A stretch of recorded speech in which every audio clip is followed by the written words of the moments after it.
We're here to talk about the revelations in the papers this morning. New information revealed by the Audit Committee reveals that Peter Dutton, in 2019, when he was Minister for Home Affairs, he overlooked funding for high-priority crime prevention projects. He blocked funding for high-priority crime prevention projects in Indigenous communities in favour of funding projects in Liberal Party and target seats. So what he's done is it's quite clever, but it's very tricky. So he's got the brief which recommended, Minister, we recommend you fund the top 70 projects which add up to the 184 million. We also recommend that you approve the reserve list of the next 15 projects in case some of the top projects fall over or funding gets reduced. He can't wriggle out of this. His handwriting's on the brief now. So he rejected that. And then he went back across the 70 and cut and nipped and tucked and took a bit of money here and a bit of money there and created this $5.6 million slush fund. Now, instead of funding the highest ranks community safety projects in Indigenous communities that had put these applications in, that needed these funds, that asked for these funds, he's picked 53 projects. Now, surprise, surprise, 48 of those 53 projects were in Liberal Party seats or target electorates that he wanted to win at the election. 5 of the 53 were in safe Labor seats. So he manipulated this fund for partisan purposes, which is also what the Auditor General found, but he overlooked Indigenous community safety projects in highly vulnerable communities that desperately needed this money to fund projects in Liberal electorates, including safety at bowling greens. Now, in one sense, people would not be surprised by this because the Liberal Party has form. This came out of an inquiry by the Audit Committee into Commonwealth grants. We looked at the car park rorts. We looked at the urban congestion fund. 75% of funding went to Liberal Party seats out of that multi-billion-dollar fund. Apparently congestion only happened in Liberal electorates. We looked at 2 regional grants programs, both rorted.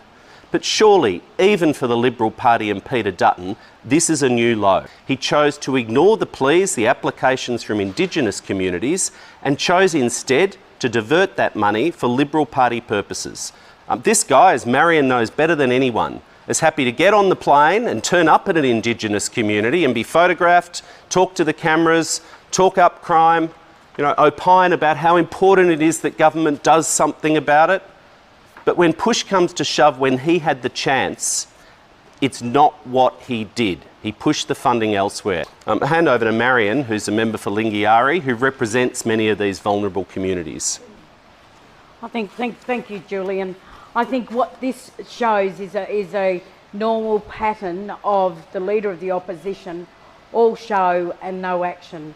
This is a man who gets on a plane, as Julian says, and shows up for the TV cameras, pretends that he's concerned about Aboriginal kids, Aboriginal communities, he's concerned about the crime and all of the issues that are happening, but his actions speak louder than words.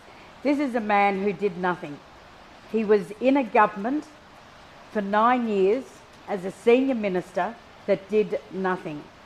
And by this process, and looking at this grants process, that explains a lot to Aboriginal communities, and I will certainly be making sure that my communication with those communities, that I expose just how vulnerable they are under a Liberal government who didn't care for 10 years and continues not to care, but rolls out people to say that they are tough and they will listen to Aboriginal people. They haven't done it for the last 10 years. They have no solutions to the problem.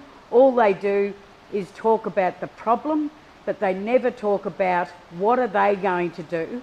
And their pattern of behaviour in the last 10 years shows that their words don't back up what their actions really are. So I think this, whilst has been a surprise for me, because I know that those communities have talked about crime prevention and, trying to get solutions on the ground in these communities.